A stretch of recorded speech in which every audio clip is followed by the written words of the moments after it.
Elise DeCamp. Hi. Thanks for being here. Thanks for having me. Of course, of course. So you're the CEO of Toki, but before that, you started some other companies. You got your start in the corporate world, right? And you grew up in Kentucky. I think you're actually the first person I've ever met that's been to Kentucky, let alone is from there. So excited to hear some more about that. Jack Harlow. Didn't know that.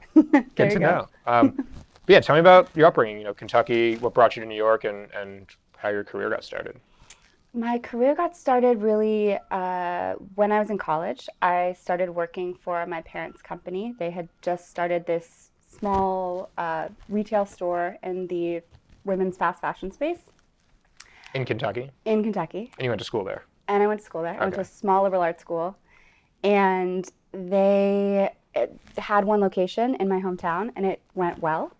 And so they thought, let's keep doing this. And so they did one after the next, after the next. And I got to be a part of it. I got to help them launch a website and set up the IT for each one of these stores and learn about merchandising and buying and things like that. And so that was kind of my first job. And my parents were not super involved. They had a business partner that was operationally involved. So I was mainly working with him and sort of the small team there, and wearing a lot of hats. I got to feel what it's like to do many different things and context switch every other day. So I had a good time, but I realized that I wanted to move to New York and have my own career, have my own experience. And so I got this opportunity to move, and I did it without a job, and I was there for 7 or 8 years. It was a really good decision. Wow, okay. And you're really competitive there, like working super hard, long hours. What was going on? Yeah, I got there and realized I felt behind, really. I did an internship and realized most of the people I was interning with had 25 internships and really were very well versed in what it's like to work in a more corporate environment, where I hadn't. I'd been, working around like 10 people. And so I played tennis in college competitively, and so I think that nature just sort of kicked in, where I realized, like, okay, if I want to make it here in the city, I really need to work really hard and have to have an edge otherwise outside of sort of skill set. And so that immediately came into play, and I really put my all into every single job I had after that, and transitioning from internship to full-time job and working in New York. Do you think that having worked in family business, small business, all that time, compared in any way to all your peers who had internship after internship, kind of like pretty cookie cutter approach? Maybe it was a better situation for you? Like long term, yes. Yeah. I think it really helped with my path in entrepreneurship, definitely, to have this different background, it's almost like having like a liberal arts degree where you're able to pull from all these different experiences versus this one path that's just given to you. So I see my background now as a strength, even though at the time I felt very weak. Sure. And 7 years you were there in the corporate world, right? Your start. Yeah. Eventually it had to come to a close. Yeah. What was going on towards the end of those 7 years? So I kind of left the sort of corporate sphere a little bit earlier because I was working a lot and felt a lot of ownership for my job.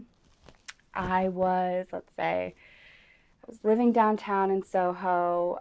We were going to an office in Flatiron, and I was working nonstop. I was the one that was taking calls with Asia at like 6 a.m. and I was skipping lunch for sure. Is this because you were like, I'm hustling, I want to be doing this, or were people asking you and you just weren't saying no? Both. 6 a.m. Asia call, that's a tough time. Yeah, it was some sort of internal psychology going on that I felt like that was going to get me somewhere. Like it felt like that's what I needed to do to stand out and to climb the corporate ladder, right? That was very much a corporate ladder situation, and I learned I was climbing it quite quickly, and so I realized, that's what it would mean. If I put in hours, I would get there, and it's not always the case, and it certainly wasn't healthy by any means, but I did enjoy it. It felt different from wearing a lot of different hats. It was just more one-track mind, and really every month was the same, right? I was in like a sales role, and so it was very repetitive of you hit these targets, you make more money if you do it, and then you start over again next Hit the month. next targets. Yeah. Make more money. Every single month. Yeah. And that was actually a little bit addicting, I think. And yeah, it felt very, I guess like I'd solved it. You know, once I was good at it, I was like, okay, I know how to do this. And I think as an entrepreneur, it's very hard to continue to do that for a long period of time, right? You're intellectually curious. You want a new challenge. And so that definitely, I started to like get those feelings for sure. Yep. So what was it like in your life outside of work at the time, knowing that this is who you are at work? And I mean, like, this is every person in their early to mid 20s, I feel like, in the corporate world in New York especially. Yeah. How did you feel there? They were completely blended. Like I feel like my personal life and my professional life have always been super blended. And it's a lot healthier now. At that time, it was, you know, it was corporate, but it was also a startup. And so there were a lot of happy hours after work. And there's a lot of fraternization, I guess, with people in the office and outside of the office. And so I enjoyed that. That's very fun for a certain period of time in your life. That can be very fun. But it's also a little bit jarring because once that period ends, those people, maybe you're not as close with them, and you thought that you were, and your identity was wrapped up in this thing or this company. And I'm definitely like shocked by how close I was with some people at that time that I don't speak to now. So it was very, very interesting. Yeah, work was life. It's still the case. But. Yeah. How did you know it was time to leave? I had a situation where I didn't really feel like I was being valued. At the same time, I was also in such a negative headspace. I caught myself being kind of that negative person that no one wants to work with. And there was a few of us. There's almost like this like counterculture within the company, and we would go on walks together at lunch and complain about, you know, KPIs or people or things like that. And it was like really not cool. It was like I wasn't proud of myself. Felt really bad. And you kind of wrapped up in that for a while and eventually realized, you're like, wait a second, this actually isn't, yeah. I want to be that person. Right. Yeah. I'm like, what am I doing here? Life is short. It's not worth it. These are good people. And like, we should all be having a good time and just feel good about what we're doing. I think there's moments where I just didn't feel good about what we were doing. So what did you do next? So I quit without really a plan. And being from Kentucky, I'd really never traveled before, like appropriately. And I had saved a little bit of money because I'd worked so hard. And so I had a little bit of money to be able to travel and sort of slum it through Asia and a little bit of Europe. What was it about Asia and Europe that felt like that's where you should go?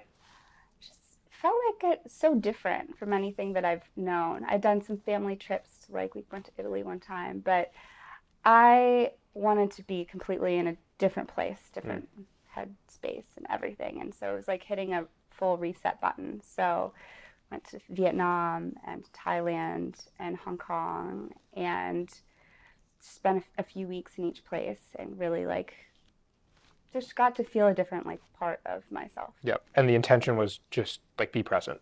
Don't think beyond this. Is that right?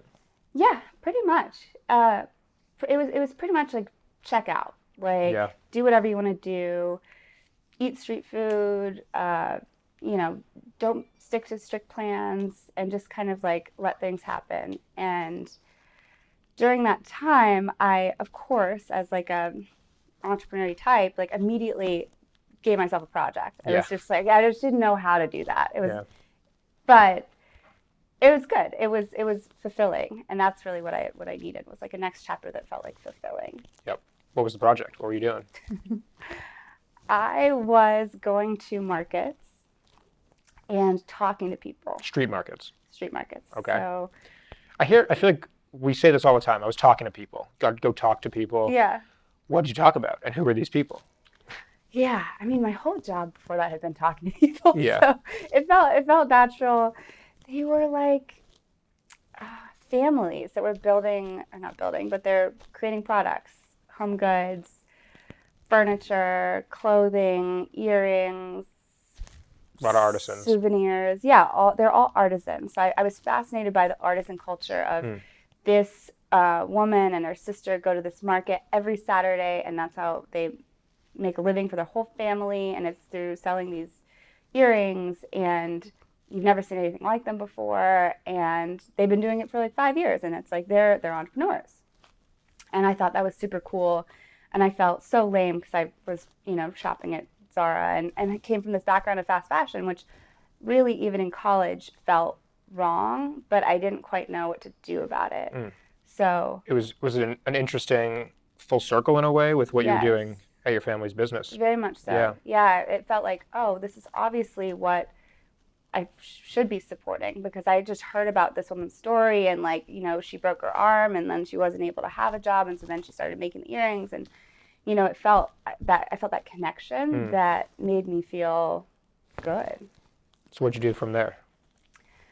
So I bought a bunch of sneakers. I was with my boyfriend at the time, and there's this guy that was making these sneakers on the street in Thailand, and we bought a bunch for our friends because we're like, these are so cool, never seen anything like them. We bought them and stuffed our suitcases, and brought them home and gave them to people. That was the end of the trip. That was the end of the trip. Yeah, I don't know what the last country was. I think actually he might have shipped them to us. Yeah, it wasn't very straightforward. Okay. Because it was a lot of shoes. So. And there was no thought yet of like, I'm going to go sell these in the U.S. This was just. No. We love these shoes. We love the story behind them. I want my friends to have them. Yeah.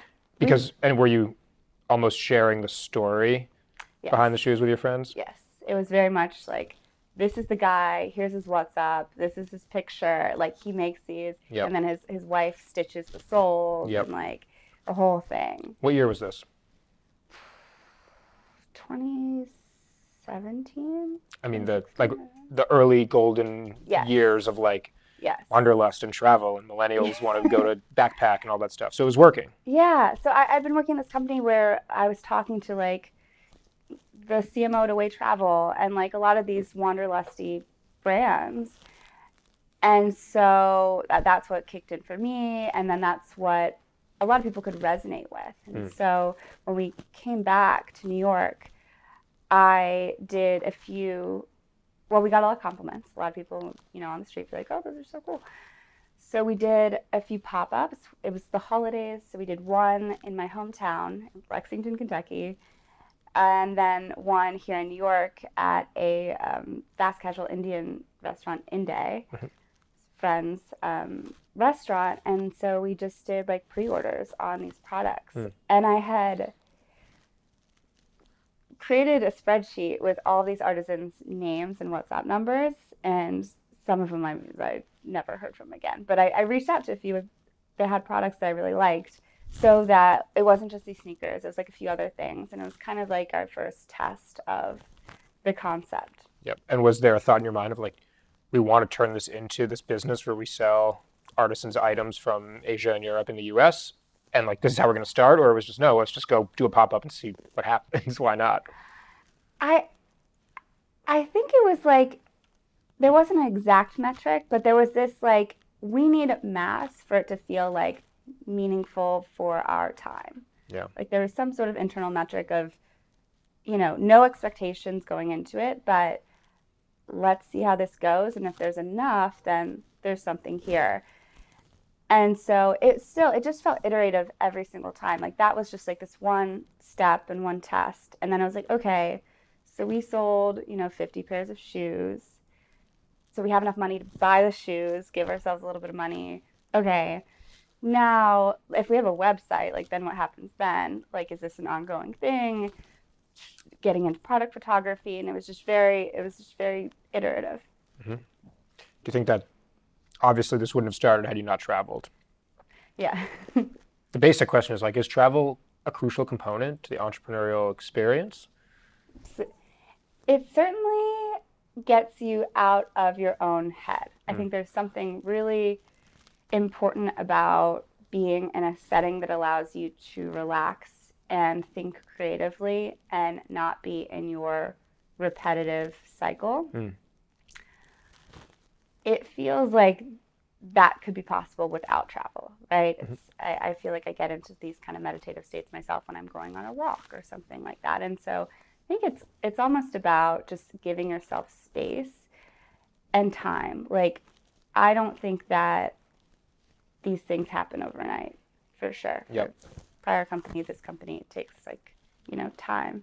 I think one of the hardest things I deal with this, friends deal with this, family members deal with this, like looking down the face of a potential recession, and it doesn't feel like we can go just take time and travel and be free and explore, right? Yeah. How would you recommend still getting that experience or the effects of that experience when there's this like looming pressure of keep your job and like save your money and this living in this world that we live in? It feels risky to do that. How would you go about that? I mean, I think I hated when people would tell me this when I was starting Ocelot, but keep your job. Like, it's really hard. It's really hard to do two things at once, but it's going to make you a stronger person, and it's just a lot safer path. And to be that diligent with yourself and say, I'm going to spend, 7 to 9 p.m. every single night and X to Y on weekends, like focusing on this idea, is really the only way to do it. I mean, both times I've had to do that, and it's just a much safer way to go about things. And I think we're told that there's a lot of pressure with time. I mean, you read all the TechCrunch articles about fundraisers and things like that, and you really have to be in it for the long game. You have to want to work on this problem for literally 5 to 10 years, and you might as well spend the first year thinking about it and ensuring you're super into it, right? Yeah.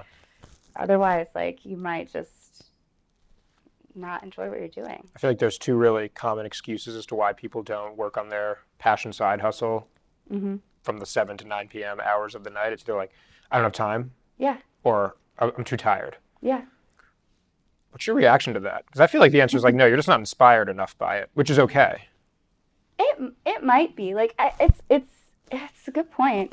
I think it depends on context. I didn't have a family, really, kids to think about and starting these things. And so I do think life circumstances probably come into play with it. But kind of feels like, I think there's more wiggle room for most people in their jobs to, check out just a little bit. Sure. Right? Sure. That's good. Hey, everyone, check out of your job a little bit. Yeah, I know. Okay. Work on a company on the side. I mean, we're in that business, so it's cool. What do you think, tactically, how would you organize your day and your time and your personal finances and all that to keep your job and start exploring, start potentially building your little side hustle to scratch that entrepreneurial itch? Yeah, I mean, we're fortunate in that there's so many tools out there to MVP a physical product or digital product, right? Even using Webflow or Bubble for digital products. And a lot of testing things out is really about user testing and conversations, right? And collecting enough data on the idea that you want to build. So I think that having just a game plan to that is really critical, and telling yourself, for the first month, I'm going to talk to X number of customers, and this is the number of hours I think it's going to take. This is when I'm going to do it. From there, I'm going to do the first MVP of the product, and it's going to take this amount of time. And also being very kind to yourself, because and expecting the worst is going to take more time than you really think, is the only way you can really go about it. And you have to also know yourself and know, I'm a morning person or I'm an evening person, or realistically, I tell myself I'm going to work every weekend, but I never do because I always need to walk the dog or something like that. It's really about being honest with yourself, being kind but diligent. It's a fine balance of all these things, right? Sure. What would be your biggest piece of advice to a woman in her 20s, maybe in a similar position, who's starting to feel that candle burn out in her corporate life, wants to either go do the travel thing and figure out what's next or has the entrepreneurial itch? I would say to talk to people. Talk to people in your circle. Talk to customers about the idea and give yourself space. I think give yourself space to be in the moment and to think about how this fits in your life and your journey, and if it's something that you want to spend the next sort of 5 to 10 years on, and like what that's realistically going to look like. Best case scenario, worst case scenario. And I think if you do this and you integrate your community, the people around you, everyone wants to see you win. They'll support you. And so don't go about it alone. You will be supported if you let people in and you stay in the moment. What's the one question you would approach somebody with who's a potential customer? Go talk to people. Right? Like, what would you ask them when you get started? Is this relevant to you? Like, I mean, is this relevant to you? What would you pay for something like this? I really, in what I'm building now, talk to these design partners, customers, like every week, and I'm asking them every single aspect of the product. So it really is, I would suggest having a strong relationship with 10 customers that are really a part of your journey from day one to launch and beyond. Awesome. How do people get in touch with you and follow along in your journey? On Twitter, probably Ecom Elise. Ecom Elise. And what's the quick pitch on Toki? Oh, your current company? Yeah, it's a e-commerce Web3 platform allowing brands to create their own loyalty program for their consumers and reward them with digital assets. Awesome. Thank you, Elise. Thank you so much. Fun. Oh, appreciate it. Nailed it. Thanks for having me. Of course.